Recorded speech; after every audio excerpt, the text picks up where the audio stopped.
Sure. Awesome. Well, thank you so much, everybody, for joining us.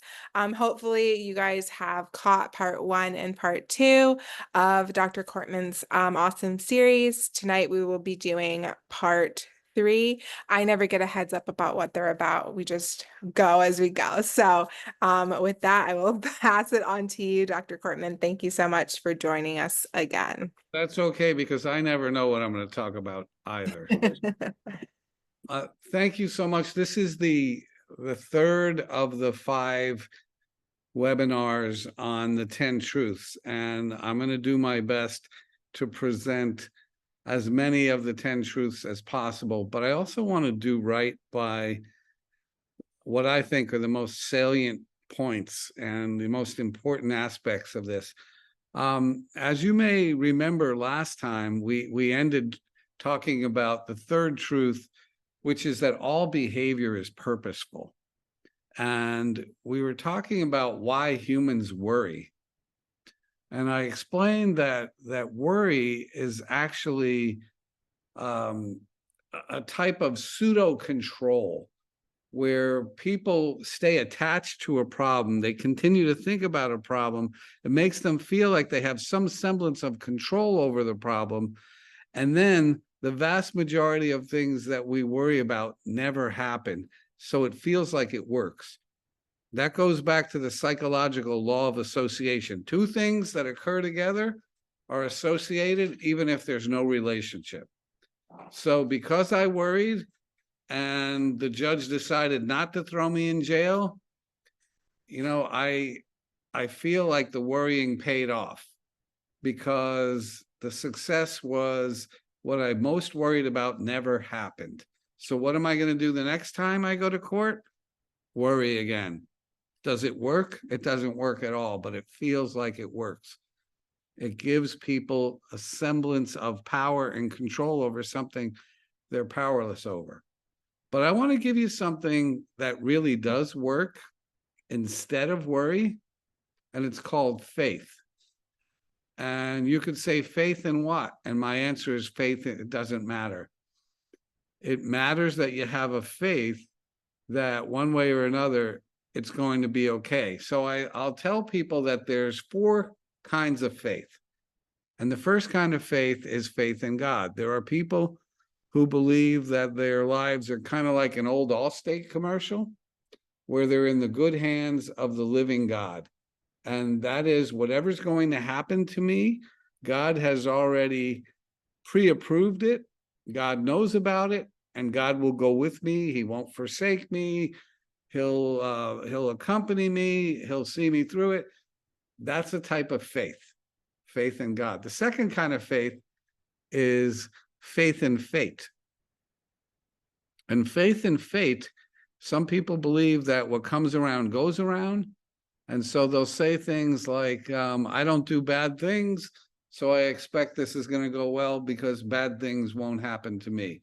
Or they'll say things like, things always work out in the end. And so if it's not working out real well, it's probably not the end.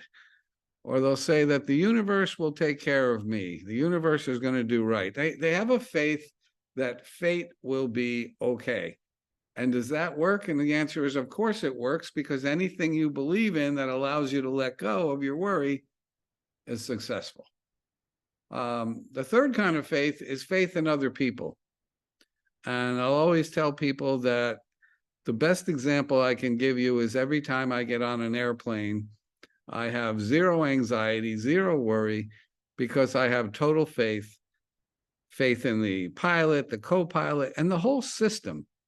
I really have faith that this plane is going to take me to wherever I'm supposed to go safely. In fact, I have more faith that this plane is going to land safely than I would getting on my neighbor kid's skateboard.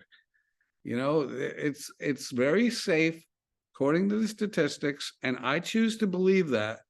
So I have 0 anxiety. And I can't tell you how helpful that is, because I have no control and I don't know how to fly it.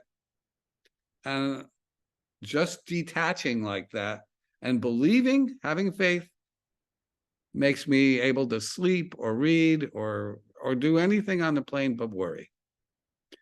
So that's faith in others. And the fourth kind of faith is faith in oneself. Faith in self is absolutely vital in this world because there are so many things that you have to do in the course of a day that may get you out of your comfort zone. For instance, faith in talking to complete strangers, or faith in negotiating something that's technological, or faith in, starting a new career, or, one woman I'm working with is 42 years old and she's going to law school. She decided to change her life. She's been a teacher. She's been very underpaid. And her parents said, I don't think this is a good idea. And I said, oh, that's so sad that you wouldn't have their support. Well, they're just trying to be practical. And I was like, you're going to be 45, but you're going to be a lawyer. And, you can do this and you could start your career. This isn't the NFL. You're not too old already. You can still have a 30, 40-year career. I absolutely support you in doing this. Anyway, so the nice lady got me a card from the graduating class of 2027.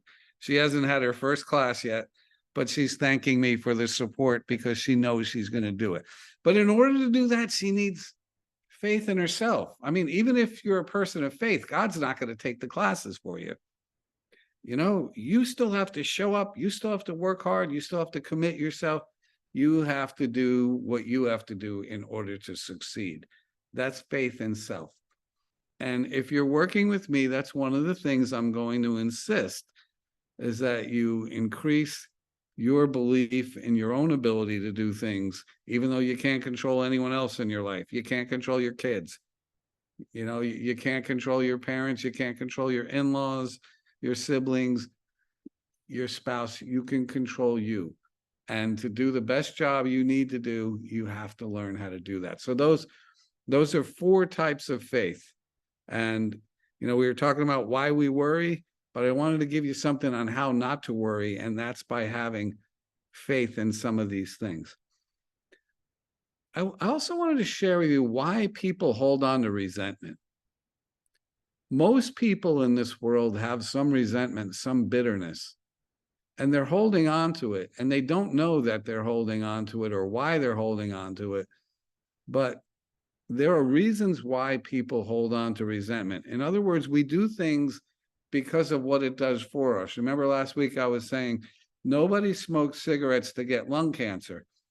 People smoke because of what it does for them, not what it does to them.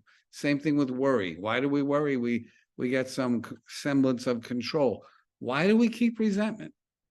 Why in the world do people hold on? Do you know that the research says if you hold on to resentment, you're more likely to die younger than someone your own age who's not resentful?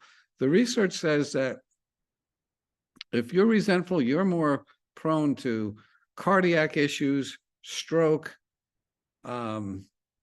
depression, anxiety disorders, diabetes. I mean, the list goes on. The mind and body work together. If you're resentful, if you're bitter, that has a way of that releasing toxins in your body that cause these different illnesses.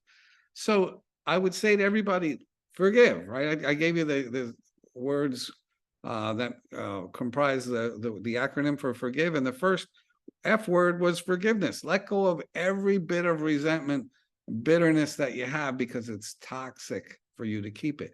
So why do people keep it? Here's 5 reasons. They're not in any kind of order.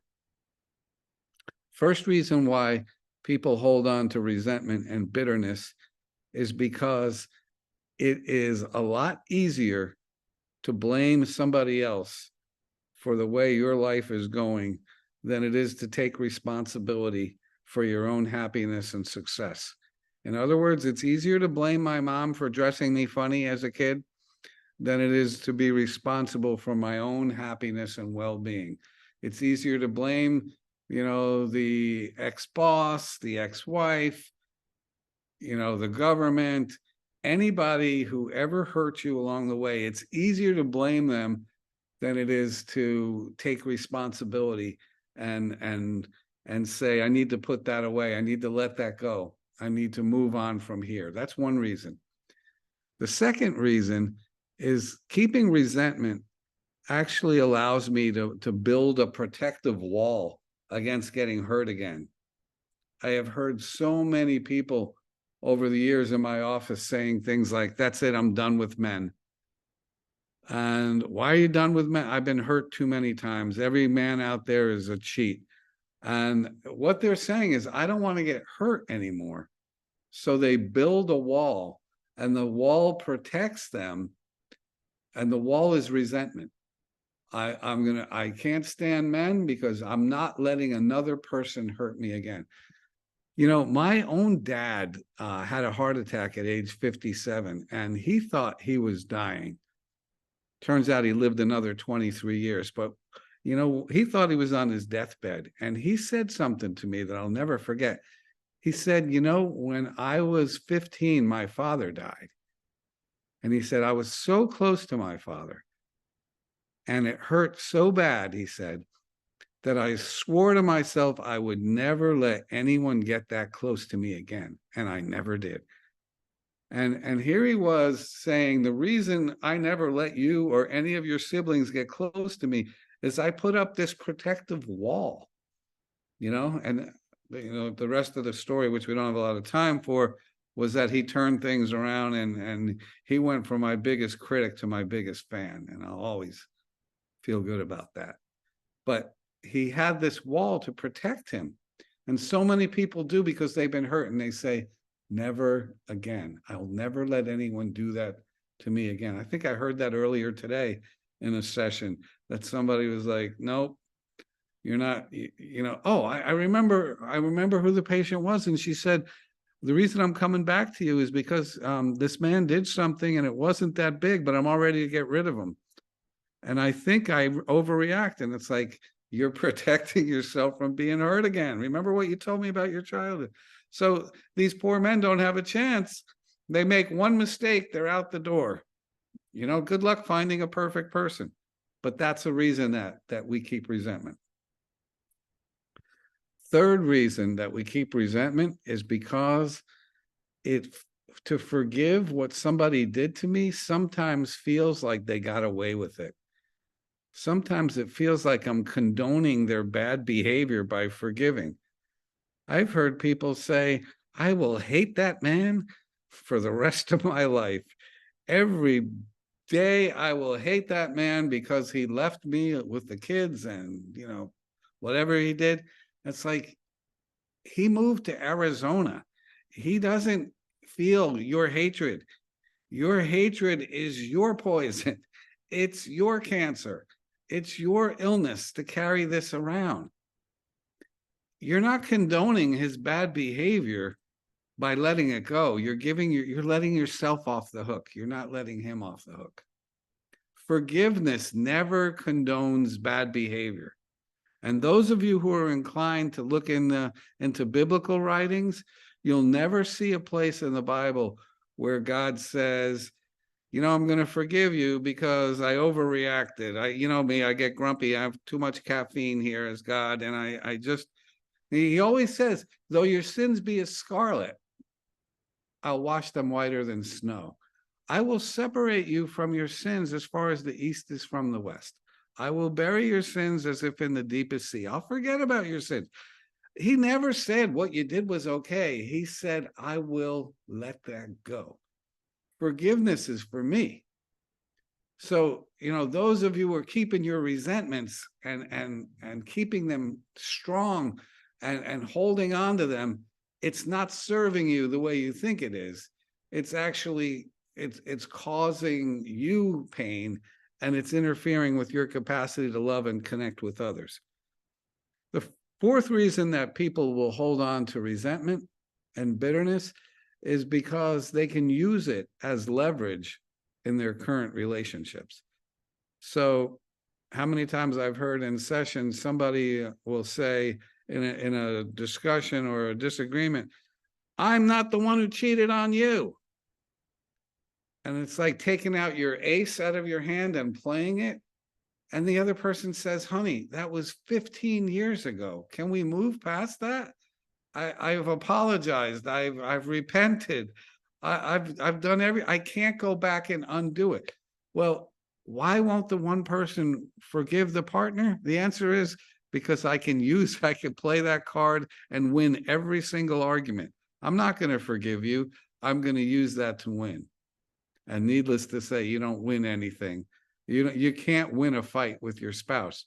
It's like the shortstop beating up the second baseman. The team doesn't win. We either win together or we lose together. So you don't win arguments with your spouse. Fifth reason that people hold on to resentment is because they don't want to have to go back and deal with the ugliness of what happened to them. And those of you who know people who were molested as kids or abused in some way, or they grew up in foster families, or just terrible things happen to some children, they don't want to let go of that resentment, because in order to do it, they have to go back and talk about everything that ever happened to them. They have to tell the stories of what happened in order to heal. With all the multiple personality patients I've ever worked with, in order for them to heal, they had to tell me every story, every terrible thing that happened to them, because that's how humans heal. We have to remember, feel, express, release, and then reframe. We can't just skip over. So some people keep their resentment and bitterness because they don't want to go anywhere near that story. And there are women who won't talk about their abortions because it causes too much pain. Tears start coming to their eyes. Or they'll let you know that they were raped, but they don't want to go there. But they have to go there in order to heal. If you come and you work with me, I'm going to have to take you to the worst places, or you're going to have to take me, as it were, to the worst places so we can work through them. Excuse me, I need a drink. Okay. What else? Why do people keep guilt? Why do people hold on to guilt for years and years? I'm working with a woman now, and her husband died a couple of years ago. They were married, 50 something years. And at the end of his life, she couldn't really take care of him. He was sick and he was demented and he was too much. And she kept him at home. She did everything she could to keep him home. But finally, she needed to bring him to assisted living. And he died shortly thereafter. So what does she do now? She beats herself up on the regular because she says, I let him down. The reason he died is because I didn't keep it at home and take care of him. That's nonsense. Her doctor told her, you kept him home longer than you should have. He needed to go in sooner. You did everything right by him. Why is she holding on to guilt? There's a very simple reason. She's holding on to guilt as a way to hold on to him. She doesn't have to say goodbye to him. This is her way of protesting the death. I don't want my husband to die. It's my fault. I should have kept him alive by keeping him at home. Does that make sense? People hold, another guy came in with his wife. The physician referred them to me a few years back. And he said, our son just died of an overdose. And they just felt awful, and they came in for one session and they never came back until 2 years later. He came in by himself and he said, I can't seem to get past the guilt. I feel so guilty. I said, guilty about what? What did you do? He said, that's just it. I don't know. I put him in rehab a couple of times. I talked to him every day. I was like his best friend. I helped him. I tried tough love. I don't know what else there is to do. I said, your problem is not guilt. He said, it's not? I said, no. Your problem is you're protesting that your son died. You don't want to say goodbye. You don't want to let him go. You think the whole thing is unfair that he died. He was only, 31 years old? This is your way of saying, I'm not ready to release him, so I'm going to keep blaming myself. So we did an exercise where he had a chance to say goodbye to his son, and it worked fabulously. And all of his guilt went away. And he would say to me, ever since we did that thing, I don't feel any guilt about Matthew. I still miss him. I'm still sad, but I'm done feeling guilty. I have a peace about where he is. We did an imagery, put him in a good place in his mind. In other words, the guilt is there when we were protesting the outcome. People stay guilty when they're not okay with what's happened. They have some letting go, some forgiving to do. And if they can't seem to face that, they stay stuck in guilt. Does that make sense? I can actually see some heads, so that's good. I don't feel like I'm sitting in the bathroom talking to myself today. I love it. So let's go on to why people keep depression. Yes, some people actually hold on to their depression. When they start to feel better, they get scared and they plummet back into their depression. Why is that? How is that? Why would anyone do that? And the answer is they're frightened to death about taking on the responsibilities of living life again, of being a high functioning person. One woman told me, I'm starting to feel better, but I don't think I can handle it. I'm tempted to go right back in my rabbit hole. It's like, yeah, it makes so much sense because then I don't have to face anything. It's easier to stay down. It's not happy, but it's just easier than to try to get up and dust off and face life. So if I'm working with someone like that, I have to help them to move at a pace that is more doable, more rational for them, not overwhelm them. It doesn't help anyone to overwhelm them. I always like to think of myself as a personal trainer, that it doesn't matter how fast I can run or how much I can lift. It's all about you. And so if you have to start out with 1 pound dumbbells or barbells, that's what we do. If you have to walk 1/10 of a mile to the mailbox and then back home, that's great. It's what's manageable for you. So we go at a pace you can handle, and then you could climb out of a depression and say it's not so scary because it's not so overwhelming. Does that make sense? All right. So the fourth truth is that we all have a saboteur, and it's a part of us that sabotages our progress. I was just alluding to that with the depression. Some people are climbing out and they sabotage it. Why? Because it's too scary.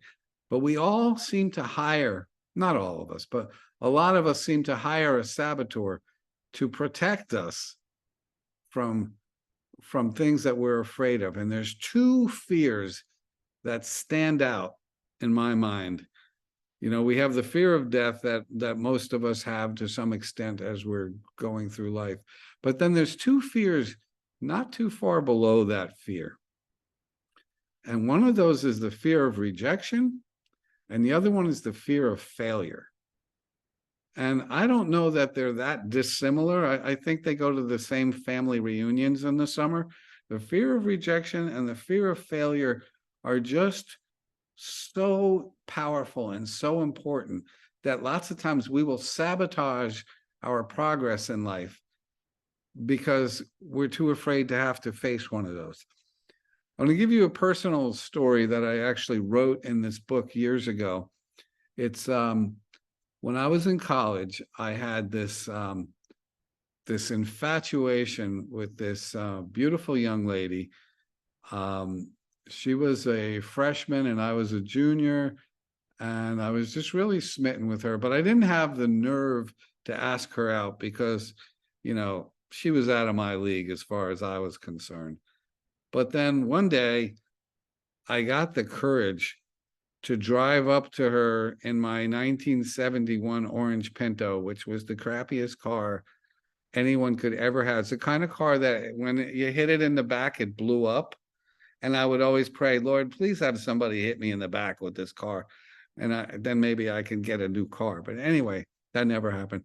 But I drove up to her and I had to roll the windows down back in those days. And about 20 minutes later, I had the window down.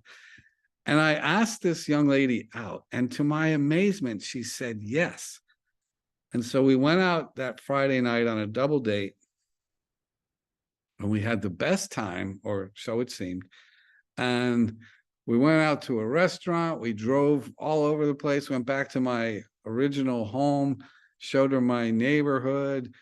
It just, and I brought her back to her steps of her dorm. There were ladies' dorms and men's dorms. And you couldn't go in each other's in my school. We sat on the steps for another hour and talked. And I don't remember driving home because I think I floated home on a cloud that day. And then I just thought it was the best date I'd ever had. So you know what I did after that? I never asked her out again. What? No, I never asked her out again because somewhere in me was this vague fear that she was going to reject me, that she was out of my league. I don't know what she thought. To this day, she must have thought, I thought he had such a great time. Why in the world why was it one and done? You know, maybe he didn't like me as much. No, I did. I really did. But I sabotaged it myself. And it was a fear of failure. It was a fear of rejection. Well, that was college. I have seen so many people do things to sabotage their lives. I remember working with a woman who was overweight and wanting to do something about that. And she said, look at me in my first grade picture. I'm the one that's taking up 2 seats on the end. I was the little chubby girl, she said. I've been heavy my whole life, and I think I'm ready to do something about this. So this woman loses, I don't know, 30, 40 pounds, whatever it was. She's feeling really good about herself. And then someone comes up and says, you look fantastic. You look great. And she panicked. And in no time flat, she put on 50 pounds. She got out of her comfort zone and she sabotaged her progress. It was too scary. It was too scary. Fear of failure, fear of rejection, fear of success, which is really just an inverted fear of failure. We have athletes who do great things. In fact, they succeed so well and they get accolades and they get awards and they never reach that level again. You know, there's a word for it after a great rookie season. It's called a sophomore jinx. And the sophomore jinx lots of times is the person's upset that they're not accustomed to this kind of attention and excellence, and they mess it up. They mess it up with their own fears and their own sense of being undeserving. True story of a woman I worked with who was molested as a child, and she buried all of that. But when she was in high school, she played on the volleyball team and she was really good. And her junior season, she was named the most valuable player of the team. And that freaked her out because she told me later, I never felt valuable in my life. How could I be most valuable? She said, I went from the best player to hitting poorly to sitting the bench. My entire senior year, I didn't play. That was a complete self-sabotage. There's stories of people who were moving up the corporate ladder. One gentleman was molested by a priest in the town of Venice, Florida. And, you know, he carried that shame so deeply. And, you know, I can think of a couple of times the guy sabotaged himself. One time, he was told by his attorneys, we could settle out of court, but you could probably get an additional $100,000 if you're willing to testify in court. And he's like, I'm not going to court. People will know that he did that to me. There's no way I'm going to do that. And this same guy was moving up the ranks in corporate America, and they were promoting him, and they said your responsibilities include leading this group of people, and you're going to have to stand up in front of them. And he's like, I'm not standing up in front of people, you know, because people are going to look at me. He didn't want anyone to look at him because the priest looked at him and said things about him. He sabotaged his ability in life because of his own fears, his own unfinished business. Does that make sense? We sabotage ourselves lots of times because of unresolved issues we have. And the takeaway here is, if you find yourself doing that, if you know that there's something you could or should be doing, but you're the one standing in the way, it's not your spouse, it's not the government, it's not your parents. If you're the one standing in the way, then I would encourage you to dig a little deeper as to what's going on. Behavior is purposeful. That was the third truth. And the fourth truth is, sometimes we sabotage ourselves. There's purpose in self-sabotage. It's to protect. One athlete was so afraid that in his first competition, a sprint competition, he was going to get smoked.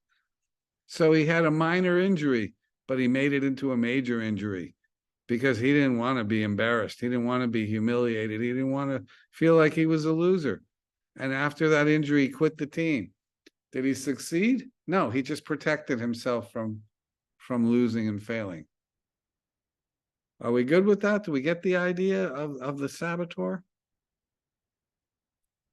Like anything else, it's treatable, but you have to be brave enough to get to the bottom of what's going on, because I'm doing it to me. I was the one who sabotaged that date in college, and it was out of my own fear. Nobody else did that. I did that. And the only way that's good now is to learn from that and never again be in a position where I don't go for something that's worth going for because of my own fear of failure or defeat. Okay. The fifth truth is that no behavior occurs without permission from the self. When I was teaching this in Pineview, one of the teachers said, "This is my favorite truth. I want to lead off with my class with this," because she had high school students and she wanted them to know that you will never do anything in this world without first giving yourself permission to do it. This is the truth that I want to teach to people taking the domestic violence class. What happened that you hit her? Oh, I don't know. It just happened. I was mad, and then no. That behavior doesn't just happen. It's actually a series of thoughts in your head, including things like, I hate when she talks like this. If she opens up her mouth one more time, I'm going to lose it. I can't believe she said that again. I swear one more time and I'm going to clock her right in the face. That's what happens before somebody is aggressive. People will say, I was just in a place, she was there, I was there, and we had an affair. No way. What is an affair but a series of permission-granting behaviors that culminates in infidelity? It doesn't just happen. I think of times from my own life when there were temptations, and how it begins with, walking into a crowded seminar and seeing that there's an empty seat next to an attractive woman. It starts with, I'm going to give myself permission to sit there. And then we're listening to the presenter, and I'm thinking, how can I get her attention? I write a funny little thing on a piece of paper. I slip it in front of her. She laughs. It's on. It's a series. It's a series of permission granting behaviors. Things don't just happen like that. You don't just end up stealing something, even shoplifting. You might say, nobody's watching. That candy's, I could just grab a Snickers bar and head right out that door and nobody would see me. I have to run through all these thoughts. And then what happens to me is I end up going, I'm not doing that. I'm not doing that. That's not okay. It's not okay with me. It's not okay with my morals or ethicals. I don't want to go to jail. I talk myself out of, and to the point where it's not even a temptation. As a kid, it was. I didn't have any money. There was candy. It was like, yeah, I could probably get away with this. all behavior requires permission from the self. And that's an incredible revelation to people, because they just think, I don't know what happened. I just didn't show up for the appointment. No, that didn't just happen. You had to give yourself permission. You had to say, I don't feel like going. And if I don't go, what could really happen to me? I'm not going.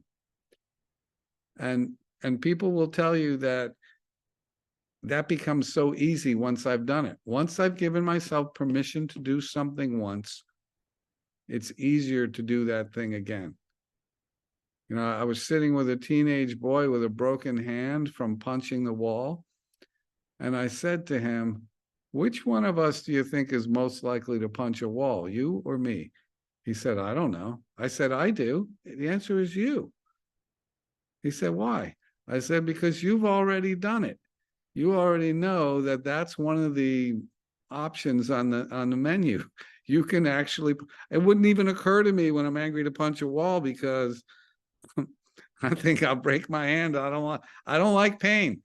I don't want to do damage to the wall. No, that's never going to happen in my life. If I live to be 300, I won't punch a wall. I'll never hit a woman. I'll never rob a 7-Eleven at gunpoint. You know, there's all kinds of things I'm never going to do because I don't have permission. I've never smoked crack or anything else for that matter. I think I would really like it. You know, I'm sure it would be very, very pleasant, but it's never going to happen because I don't have permission to do it. I don't grant myself permission. And the really cool thing is, because I don't grant myself permission, it's not even a temptation. After a bad day, it doesn't occur to me, why don't I drive down to the section of town where they sell drugs and get me some?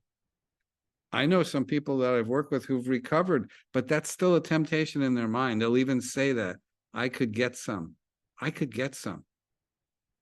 Once you've given yourself permission to do something, there's a greater chance that you're going to choose that again. So one of the things I want young people to know is, right from the beginning, there are things that are never going to be okay to do. There are things that are never going to be okay to do. How about we don't give ourselves permission to do those things? And one of those is to get behind the wheel of a car when you've been drinking. One of those things is to smoke anything. Why would you want to? You already know. We have all the data is in. It's bad for you to inhale anything in your lungs except for oxygen. It's not even good to inhale water. You'll drown. You know, our lungs were only built to inhale oxygen. Why wouldn't we want to know as a kid, there are things that if I do them, whenever I do them, it's a bad outcome. Let's remove permission. But there's all kinds of things that people give themselves permission to do. Disrespecting adults.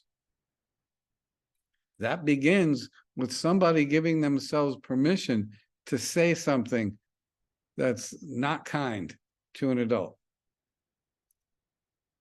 I remember back when I was growing up, if you said something like that to a parent or someone else, there's a chance you would be put through a wall.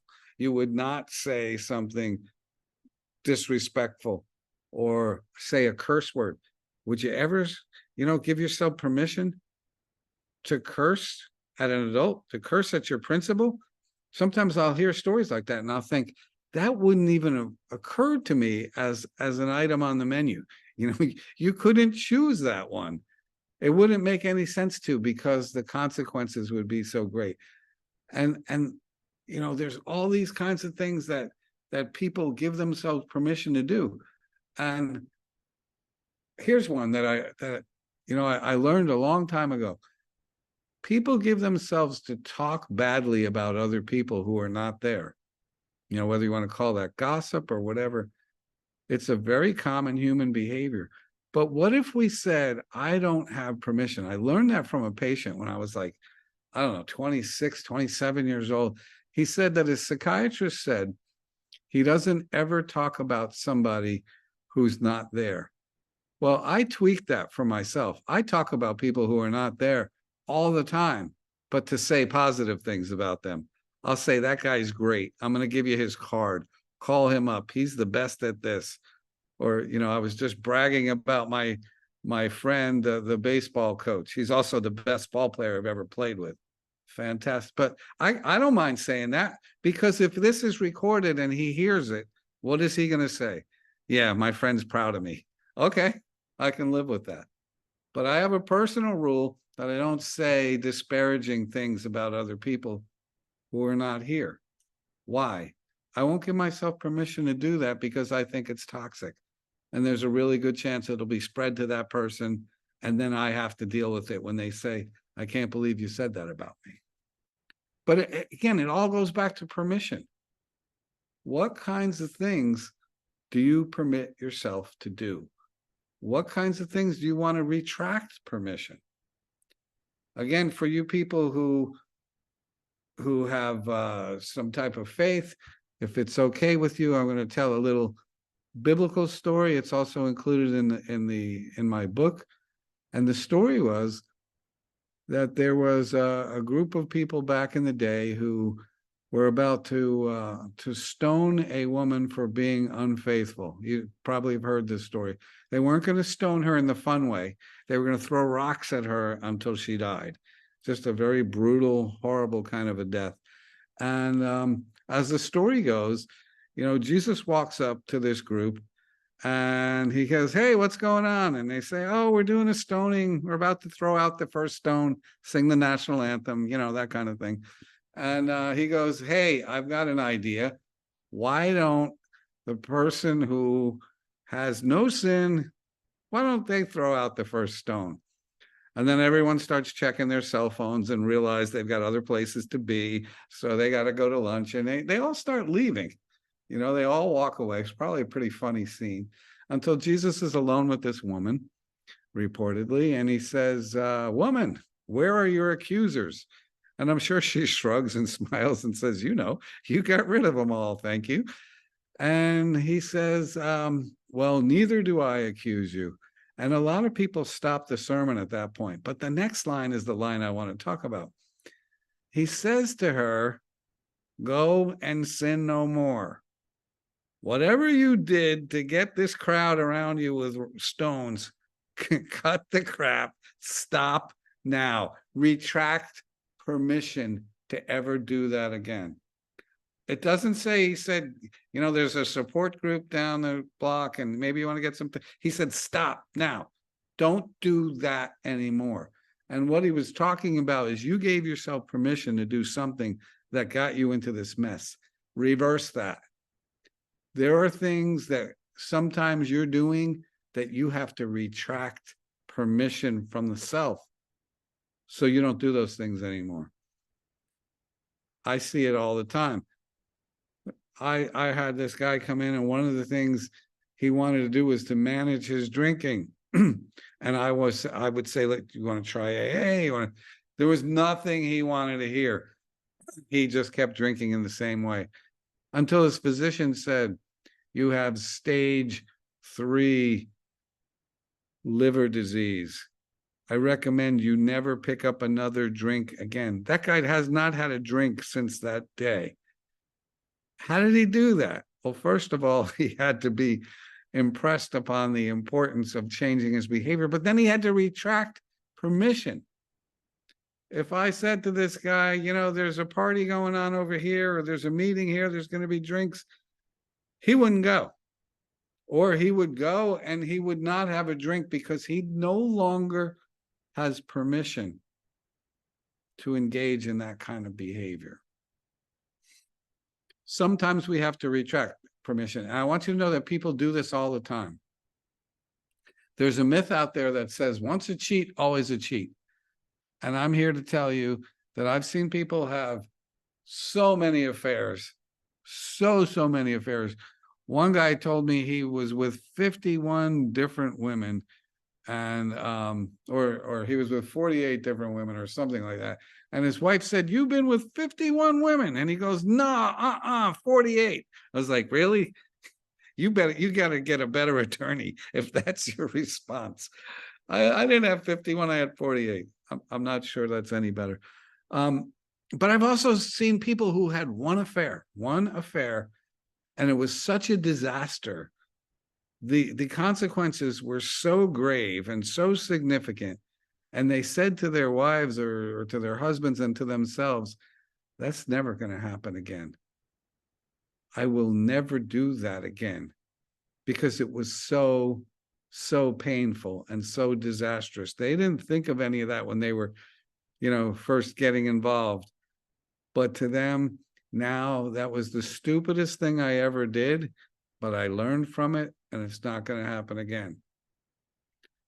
I met a man in the hospital who tried to commit suicide by shooting himself in the stomach.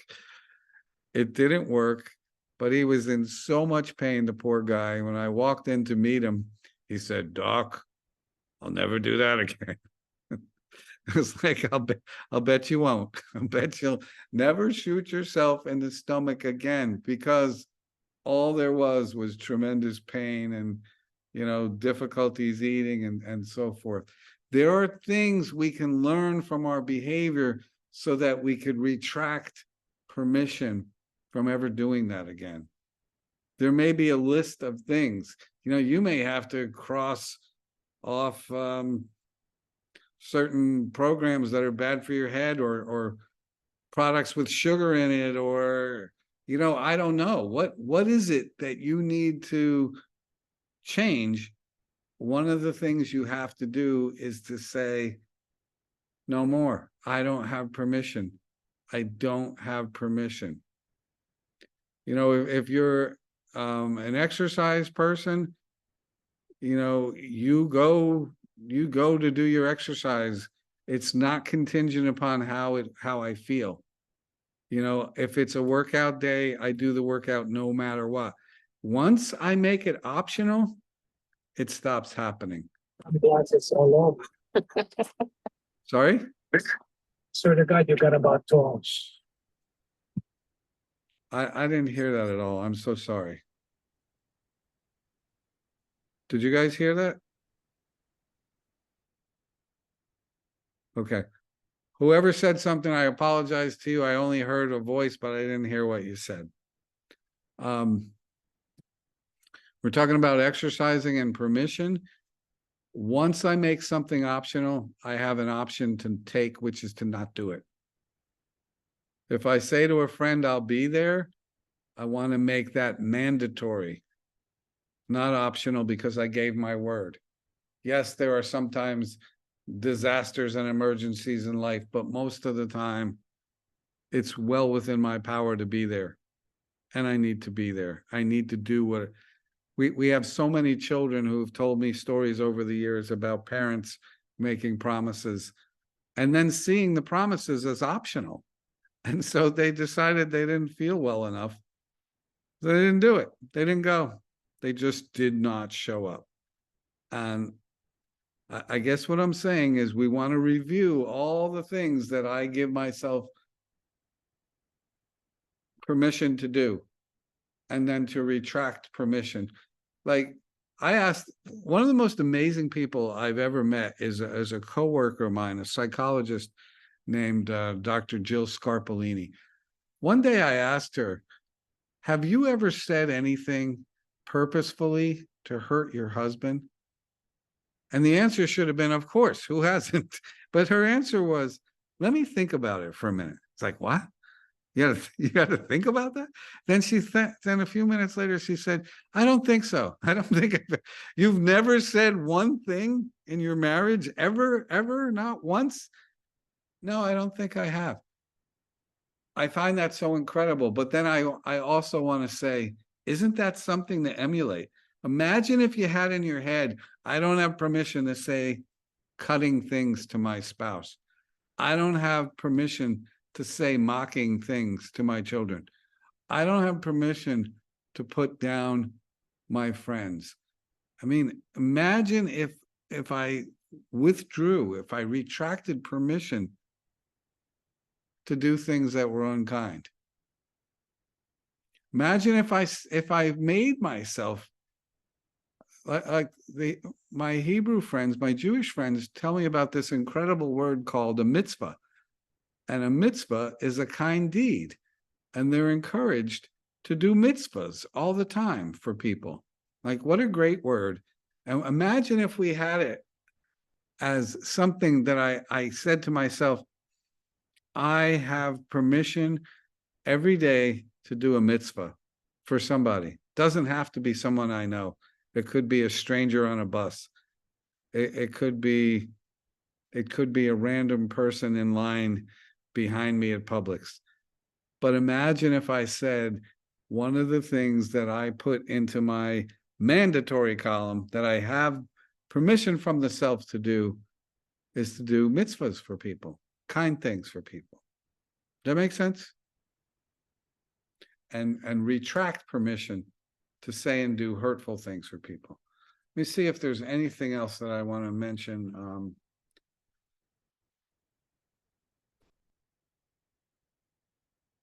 Okay. How much time do I have? What time is it? 6 minutes? All right. I'm going to begin the sixth truth because after today, there's 2 more of these. And next time I want to do the 7th, 8th, and 9th truths, which are all about relationships. There's 3 truths about relationships, and I'm going to dive into all 3 of them together and try to teach everything that I can teach in that hour. So let me talk about the 6th truth, which is one of my favorites, and it's about emotional energy. And emotional energy is like how much energy you have in the course of a day. Let's say that a day, well, we know a day has 24 hours, and let's say you have only so much emotional energy, which is true. It's true from the wealthiest, pardon me, most powerful people in the world, all the way down to, people living on the street. Everyone has a finite amount of emotional energy, and it's a gift. How do I want to spend today's allotment? Well, I ask people to think of it as the most precious commodity that they have. Money is not the most precious commodity. Emotional energy is, because most of us are going to die and have money left over. But once we die, we're out of emotional energy to spend. And each day, if we could quantify it, let's just say you wake up with 100 parts of emotional energy to spend today. And if we likened them unto dollars and said, you have $100 to spend today, what I wrote about in the 6th truth is that people waste these 100 parts of emotional energy with the 3 W's. It's an alliteration. 3 W's, how we waste them. The first W is we wish the past were different. We waste a lot of energy on woulda, coulda, shoulda, and living in the past on things that really upset us or hurt us or we're resentful about.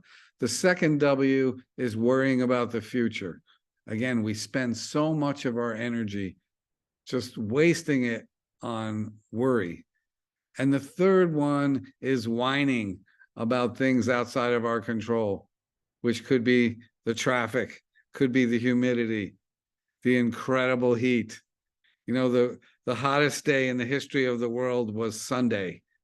And then Monday broke that record. This is the hottest week in the history. I mean, it's almost reasonable to complain about it. But what I'm teaching here is that it's a waste of emotional energy to whine about things outside of your control, to wish that the past were different, to worry about the future. Well, how do I spend? How do I spend today's $100, 100 parts? And the answer is, I have to stop and say, just like I would with money, what gives me the best return on investment, right? Emotional energy should be spent on things that actually make a difference. And I'll tell people, I told someone this morning, if you spent $31 or 31 parts of your energy worrying about what's going to happen in court, now you got 69. And then if you're resentful about what your brother said to another 30, then now you have 39, and you just keep depleting today's. All right, so how do you want to spend it? How do you want to spend it?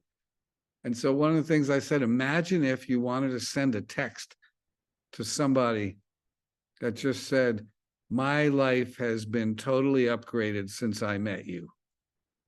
That would take about 15 to 30 seconds, but I'll guarantee you that was emotional energy well spent, because whoever the recipient is going to feel so good about that text, and they're going to text back something to you, and they're going to be kinder, according to the research, to other people. It's like this has a pay it forward type of effect.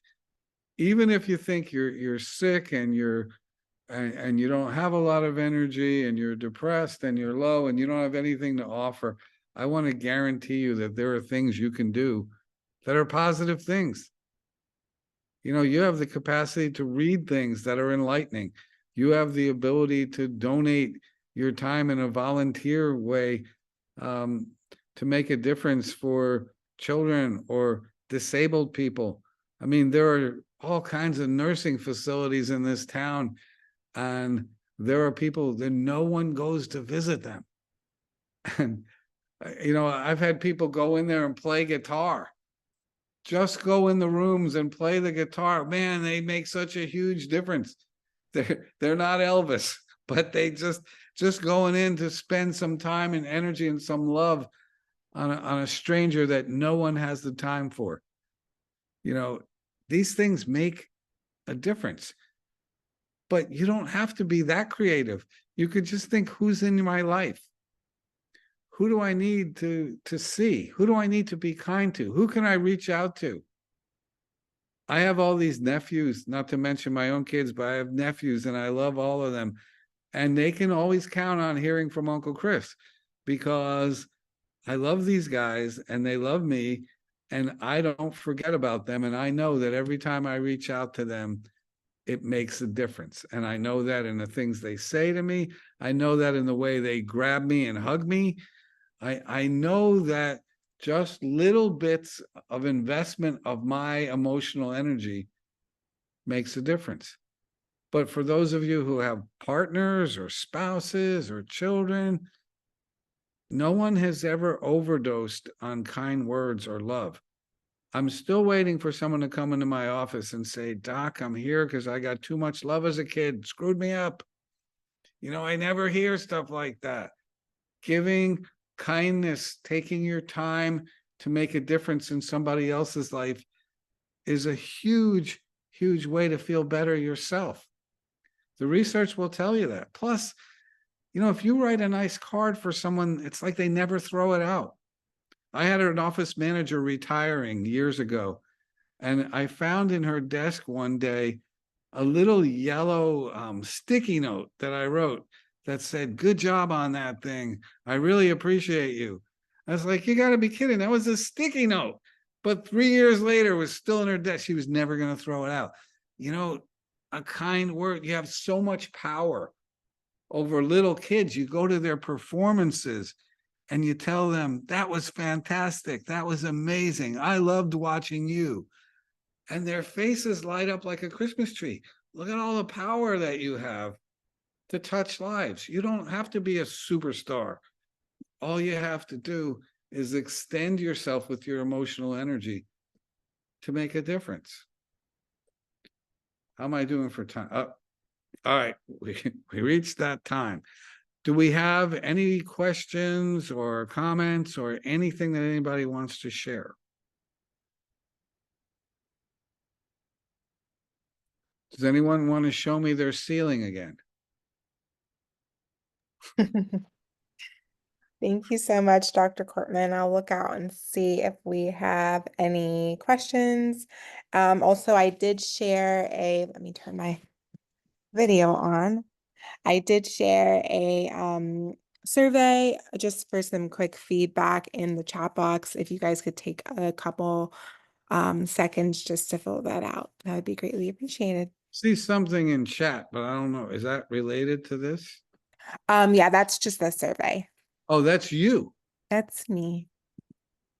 Oh, some nice things are coming in. That's nice. Fabulous talk. Thank you. Always learn so much. And then there's that one that says, do not disturb.